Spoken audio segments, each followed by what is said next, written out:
Provins, un véritable joyau médiéval. Située en Seine-et-Marne, Provins fut au Moyen-Âge l'une des villes les plus connues de son temps. Elle est d'ailleurs l'une des cités les mieux conservées de France. La ville de Provins est inscrite au patrimoine mondial de l'UNESCO depuis 2001 pour sa richesse historique, avec 58 monuments classés ou inscrits. Je commence la visite par les remparts. Alors venez avec moi à la découverte de ces magnifiques vestiges. On peut en faire le tour par l'extérieur, mais il est possible également de flâner un peu par le chemin de ronde qui offre un panorama exceptionnel sur les alentours. Au XIIe siècle, d'imposants remparts ont été construits afin de protéger les hommes et les richesses, formant ainsi une enceinte de 5 km. En effet, pour assurer la tranquillité et la sécurité de la cité et de son palais comtal, Henri Ier le Libéral fait construire la tour César en 1175 et, en 1226, le comte Thibaut IV entoure Provins de murailles.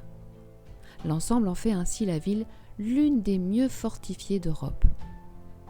Pour y accéder, il existe 2 portes d'entrée, la porte de Jouy et la porte Saint-Jean.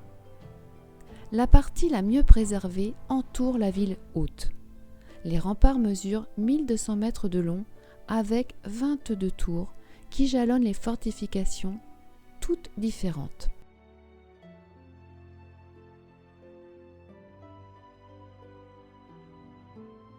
Voici maintenant un endroit qui me fait rêver. Parti très tôt le matin, je souhaitais en effet assister au lever du soleil à cet endroit bien précis. Quel spectacle! Une récompense inouïe. Cet endroit s'appelle la montée du trot au chat. Alors non, pas de matou bien sûr, mais un passage près des remparts où une brèche aurait été provoquée par le chat, une sorte de bélier qui est une machine de guerre mobile qu'on lançait au XIVe siècle contre la muraille pour l'ébranler. Ce passage daterait de 1378 et permet d'entrer dans une tourelle. L'arche sous laquelle je passe dans cette montée est la poterne Faneron, le nom de la tour qui la jouxte.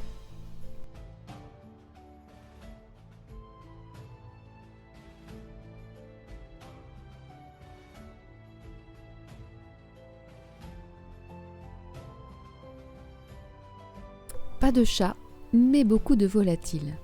Les remparts sont devenus la cachette incontestable des pigeons et des choucas des tours que je m'amuse à regarder. 2 belles escapades à 2 moments différents pour vivre intensément l'évolution de la lumière au fil de la journée.